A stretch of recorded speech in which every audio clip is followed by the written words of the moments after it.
Hello student. आज हम लोग जो है थोड़ा सा कैपिलरी पे हम लोग देख रहे हैं, जहाँ से नीट और जेई के क्वेश्चन निकल के आते हैं। एक तो क्लियर था कि अगर चेंज इन रेडियस हो रहा है, लिक्विड सेम है, राइट। फिर हम लोगों ने बड़े आराम से निकाल लिया था। और ये कैपिलरी का ग्लास कैपिलरी है तो ग्लास कैपिलरी ही था और बाकी किसी मटेरियल की कैपिलरी नहीं थी। इससे हम लोगों ने रिलेशन निकाल लिया था। आइए, दूसरा जो आता है वो चेंज इन, अगर लिक्विड को हम चेंज करते हैं और कैपिलरी को सेम रखते हैं। सेम रखने का मतलब क्या हुआ? कैपिलरी जिस मटेरियल का बना है वो भी सेम रहे। अगर वो ग्लास कैपिलरी है तो ग्लास कैपिलरी ही रहना चाहिए, राइट।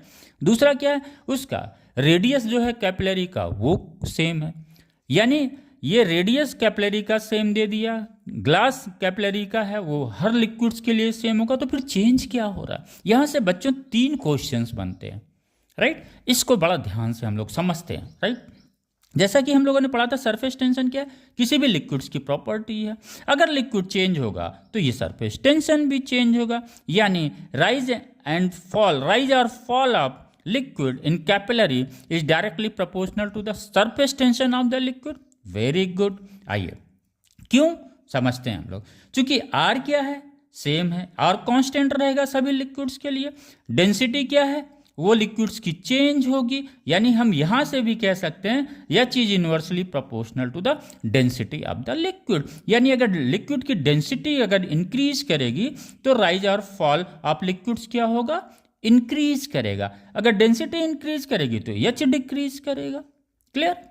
आइए, जो सबसे इंपॉर्टेंट और की पॉइंट है बच्चों, जहां पे आप लोग कंफ्यूज होते हैं, इसको फिर से मैं रिपीट कर रहा हूं। जब भी कोई सेम पेयर होता है, अगर वाटर और ग्लास है, कैपिलरी किसका बना हुआ है? ग्लास का बना हुआ, तो हमें ग्लास को देखना है।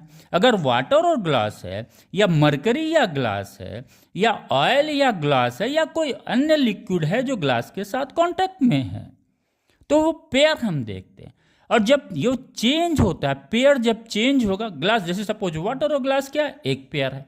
अगर वो पेयर चेंज होने का मतलब हुआ, या फिर हम ग्लास को चेंज करें या फिर वाटर को चेंज करें, क्योंकि यहाँ पे कैपिलरी सेम रखा गया है, तो हम वाटर की जगह मरकरी ले लेंगे, मरकरी की जगह ऑयल ले लेंगे, या कोई और लिक्विड ले लेंगे। यानी ये जो रेडियस है बेटा कैपिलरी का, वो तो सेम है, लेकिन रेडियस ऑफ कर्वेचर है वो क्या है? डिफरेंट रहेगा। क्यों?